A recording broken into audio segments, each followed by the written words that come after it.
जय हिंद दोस्तों, कैसे हैं आप सब। आज हम मध्य प्रदेश के सतना जिले में स्थित माता जी का मंदिर यानी कि मैहर जी की बात करने जा रहे हैं। दोस्तों, अगर आप मैहर जाने की योजना बना रहे हैं तो ये वीडियो आप लोगों के लिए काफी यूजफुल है, क्योंकि आज की वीडियो पे मैं आप लोगों को बताऊंगा कि आपको मैहर कैसे पहुंचना है, मैहर में आपको कितने दिन का ट्रिप बनाना चाहिए और मैहर में सबसे अच्छा समय कौन सा है विजिट करने के लिए, आपको दर्शन में कितने टाइम लगेंगे, मैहर में खाने पीने की क्या व्यवस्था है, साथ ही साथ वहाँ रुकने की क्या व्यवस्था है, कितने रेट में आपको वहाँ होटल्स देखने को मिल जाएंगे। साथ ही साथ आपको ये भी बताएंगे कि मैहर के आसपास जितने भी दर्शनीय स्थल हैं, जितने भी घूमने वाली जगह हैं, वो आप कैसे घूमे, कितना खर्चा आ जाएगा, हर एक इन्फॉर्मेशन आज की इस वीडियो पे मैं आपको देने वाला हूँ। तो बिना विलंब के दोस्तों वीडियो को आरंभ करते हैं। सबसे पहली बात कि आपको मैहर कैसे पहुंचना है। दोस्तों, मैहर पहुंचने के लिए आपके पास 3 मुख्य ऑप्शन है। पहले ऑप्शन की अगर मैं बात करूं तो वो है आपका बाई ट्रेन।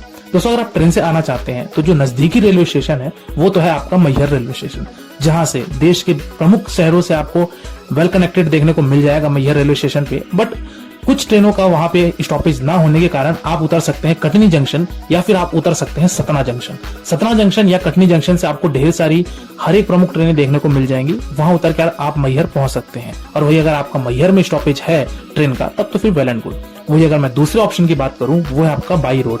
दोस्तों, अगर आप बाई रोड आना चाहते हैं तो आपको जबलपुर से मैहर के लिए वेल कनेक्टेड बसेस देखने को मिल जाएंगी। साथ ही साथ आपको यूपी के प्रयागराज, मिर्जापुर, सतना हर जगह से आपको वेल कनेक्टेड आपको बाई रोड फैसिलिटी बस के माध्यम से भी देखने को मिल जाएगी।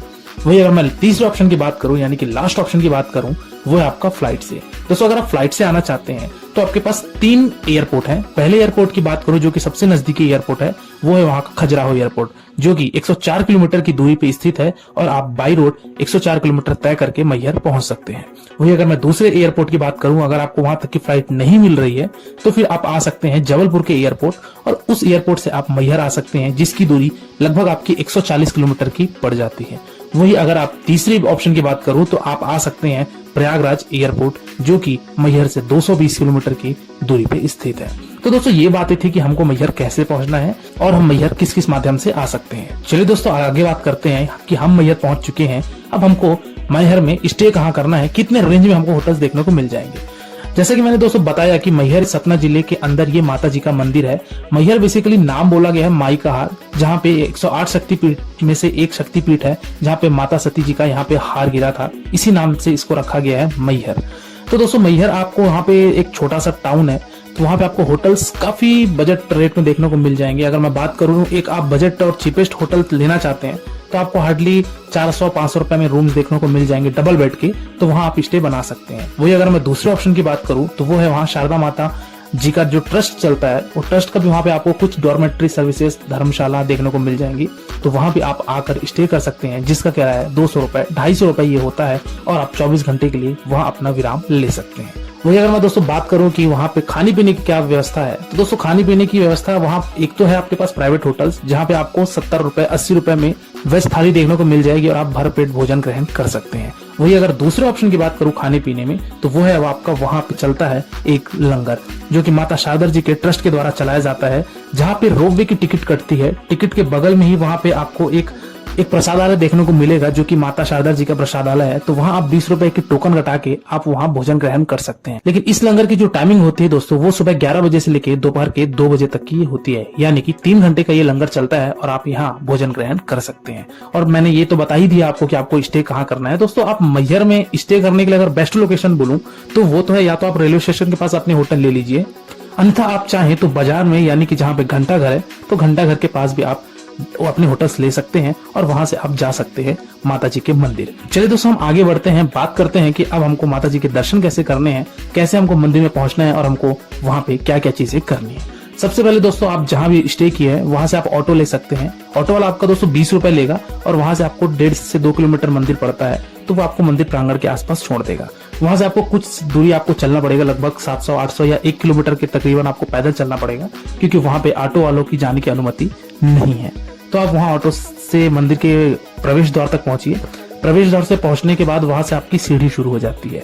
इस माता की चढ़ाई करने के लिए आपको लगभग 1063 सीढ़ियां चढ़ना पड़ेगा और इस सीढ़ियों को चढ़ने के लिए मान के चलिए कि अगर आप आराम से भी चढ़ते हैं तो हार्डली आपको 1 घंटा सवा घंटा या फिर और अगर आराम से करना चाहेंगे तो आप 1.5 घंटे आपको लगेंगे और आप आराम से माता जी के मंदिर प्रांगण तक पहुंच जाएंगे। दोस्तों अगर आप माता जी के लिए फूल चुनरी प्रसाद लेना चाहते हैं तो जैसे ही आप सीढ़ी चढ़ते जाएंगे तो अगल बगल दोनों साइड आपको स्टॉल्स देखने को मिल जाएंगे। तो अगर आप वो सब चीजें लेना चाहते हैं, माता जी के लिए कुछ अर्पण करना चाहते हैं, तो आप ये चीजें वहां अर्पण कर सकते हैं। आपको ढेर सारे वहाँ फूलों की स्टॉल देखने को मिल जाएगी। चलिए दोस्तों, इसी के साथ ही साथ बात करते हैं कि अगर आप चलने में असमर्थ हैं या फिर अगर आपके साथ कोई बुजुर्ग हैं तो आप इस्तेमाल कर सकते हैं वहाँ का रोपवे। और रोपवे की टिकट जो होती है दोस्तों वो आपकी 120 रुपए होती है पर पर्सन, और आप रोपवे के माध्यम से भी माता के दर्शन कर सकते हैं। तो दोस्तों आप जय माता दी का नारा लगाइए, जय माँ शारदा का नारा लगाते हुए हमको सीढ़ी चढ़ना है। और सीढ़ी चढ़ने के पश्चात आप पहुंचेंगे माता जी के मुख्य द्वार पर। यहाँ पे आप दर्शन कीजिए, यहाँ पे आप मत्थे टेकिए, मनोकामनाएं मांगिए और माता जी के मंदिर परिक्रमा करने के बाद आप मंदिर प्रांगण से बाहर आ जाइए। दोस्तों जैसे मंदिर प्रांगण से आप बाहर आएंगे तो वहाँ पे जो कैंपस है, ज्यादा बड़ा तो कैंपस नहीं है क्योंकि ये मैहर माता जी का मंदिर है, वो आपका 1204 फीट की ऊंचाई पर बना हुआ है।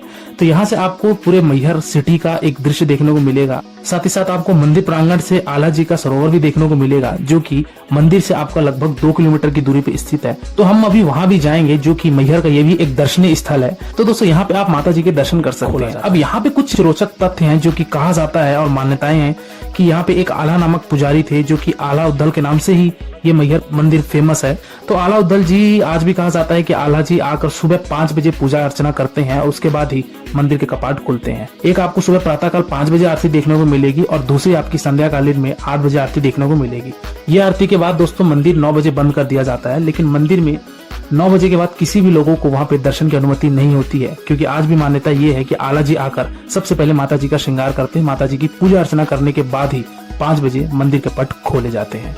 तो दोस्तों आला जी को माता शारदा के द्वारा वरदान मिला था अमर रूप का, तो इसलिए आज भी कहा जाता है कि आला जी आकर माता जी की सबसे पहले पूजा अर्चना करते हैं, उसके बाद ही बाकी श्रद्धालुओं के लिए ये मंदिर। तो चलिए दोस्तों, आगे बात करने से पहले हम ये जान लेते हैं कि आपको मैहर शारदा माता जी के दर्शन करने के लिए आना कब चाहिए और कितने दिन का ट्रिप बनाना चाहिए। तो दोस्तों अगर मैं बात करूं नवरात्रि को छोड़कर, और यदि आप कोई पर्व का वीकेंड है या फिर फेस्टिवल है, तो वो सब के आप वीकेंड से अगर हटा दें तो आप किसी भी समय पे आ सकते हैं। आपको दर्शन हार्डली 1 घंटा में आराम से दर्शन हो जाएगा, क्योंकि वहां पे ज्यादा भीड़ आपको देखने को नहीं मिलेगी। वही अगर आप नवरात्रि में आते हैं या फिर किसी पर्व में आते हैं, किसी फेस्टिवल के वीकेंड्स में आते हैं, तो फिर वहां पे आपको भीड़ बहुत ही ज्यादा पैमाने पे देखने को मिलेगी। और वहां पे आपको दर्शन हो सकता है कि लाइन में कम से कम 2 घंटे, 2.5 घंटे, 3 घंटे भी आपको लग सकते हैं। तो इस हिसाब से आप अपनी योजना बना सकते हैं और आप माता मैहर दर्शन कर सकते हैं। चलिए दोस्तों, इसी के साथ ही साथ बात करते हैं कि आपको मैहर में कितने दिन की स्टे बनाना चाहिए। तो दोस्तों मैहर बेसिकली 1 नाइट सफिशिएंट है, मतलब एक दिन में आप पूरा मैहर घूम लेंगे।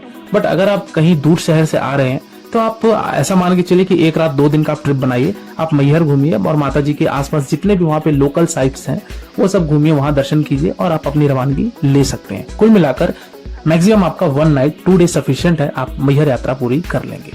चलिए दोस्तों, अगली बात करते हैं कि हमको अब जो और भी दर्शनीय स्थल है वो हमको कैसे पहुंचना है। दोस्तों आप मैहर मंदिर के जैसे सामने आएंगे तो वहां से आपको ऑटो वाले देखने को मिलेंगे। वहाँ ऑटो वाले से आप बार्गेनिंग कर लीजिए, लगभग आपका 400 रुपए 500 रुपए लेगा एक ऑटो का। तो आप वो ऑटो को रिजर्व कर लीजिए और वो आपको 4 से 5 मंदिर घुमाकर आपको वापस रेलवे स्टेशन पे या फिर आपके होटल पे ड्रॉप कर देगा। कुल मिलाकर ये कहना चाहिए कि आप अगर मैहर के लोकल साइट से नहीं घूमना चाहते हैं तो 400 से 500 रुपए में आप रिजर्व ऑटो कीजिए और आप सारे स्थल घूम लीजिए। सबसे पहले हम चलते हैं दोस्तों, मंदिर से 2 किलोमीटर की दूरी पे स्थित है वहाँ पे आला सरोवर, जहाँ पे ये कहा जाता है कि ये आला जी का ही तालाब था। यहीं पे आला जी सवेरे डुबकी लगाने के बाद माता जी की पूजा अर्चना करने जाते हैं मंदिर प्रांगण में। तो दोस्तों यहाँ पे आप दर्शन कीजिए और वहीं से आपका एक और आला जी का मंदिर भी बना हुआ है, जहाँ पे ये बहुत ही सुंदर मंदिर है, बहुत प्राचीन मंदिर है। तो इनके भी आप दर्शन कीजिए। आला जी के दर्शन करने के पश्चात वहां से 2 किलोमीटर और आगे आपको एक आला उद्दल का अखाड़ा मिलेगा, जहाँ पे ये लोग कुश्ती लड़ा करते थे। तो आप इनके अखाड़े में भी जाइए, यहाँ भी आप कुछ समय रहकर व्यतीत कीजिए और आप प्रस्थान कीजिए अगले स्थान की तरफ, जो की है आपका गुलमठ मंदिर। दोस्तों गुलमठ बेसिकली शंकर जी की यहाँ पे ज्योतिर्लिंग है, तो यहाँ भी आप जाइए, यहाँ भी दर्शन कीजिए, मत्थे टेकिए। और भी 2-3 आपके दर्शनीय स्थल हैं, जिसमें से आपके आते हैं नीलकंठ मंदिर, जो कि लगभग मैहर से 16 किलोमीटर की दूरी पे स्थित है। तो आप नीलकंठ मंदिर अगर जाना चाहते हैं तो आप वहां भी जा सकते हैं। और अगले स्थान की बात करूं तो वो है आपका दोस्तों बड़ी खेरमाई मंदिर। तो बड़ी खेरमाई मंदिर जाइए, यहाँ भी आप अपना दर्शन कीजिए, मत्थे टेकिए। और नरसिंह स्वामी जी का भी एक मंदिर है, तो नरसिंह जी की भी आप जाइए, दर्शन कीजिए, वहां भी आप घूम सकते हैं। और अंत में एक और है बड़ा अखाड़ा मंदिर, जो कि काफी प्राचीन मंदिर ये बना हुआ है। तो आप बड़ा अखाड़ा मंदिर में भी जा सकते हैं और यहाँ भी आप कुछ समय व्यतीत करके आप वापस अपने अपने शहर के लिए रवाना ले सकते हैं। चलिए दोस्तों, लास्ट बात करते हैं और अंतिम बात करते हैं कि हमको मैहर यात्रा करने के लिए एक व्यक्ति का कुल खर्चा कितना आ जाएगा। तो दोस्तों मैं ये कहूँ कि अगर आप एक बजट ट्रिप बनाना चाहते हैं और अगर आप एकदम नॉर्मल होटल में रुक कर एक दिन की ट्रिप में आप मैक्सिमम से मैक्सिमम पैसा अगर आप बचाना चाहते हैं तो आप बचा सकते हैं और आपकी यात्रा हार्डली 500 से 600 रुपए में पर पर्सन आराम से आप वो घूम लेंगे पूरे मैहर को, क्योंकि मैहर आपका ज्यादा बड़ी सिटी नहीं है और आपको वहां पे खाने पीने की भी बंदोबस्त काफी सस्ते में हो जाती है। तो दोस्तों ये था मैहर यात्रा का एक संपूर्ण वर्णन। इसके बाद भी दोस्तों अगर आपको कोई डाउट, फिलहाल इतना ही। मिलते हैं फिर एक नई वीडियो में एक नई यात्रा के साथ, एक नए विषय के साथ। तब तक के लिए शुक्रिया। जय हिंद, जय माता दी, जय मां शारदा माई। Wish you safe, comfortable and happy journey.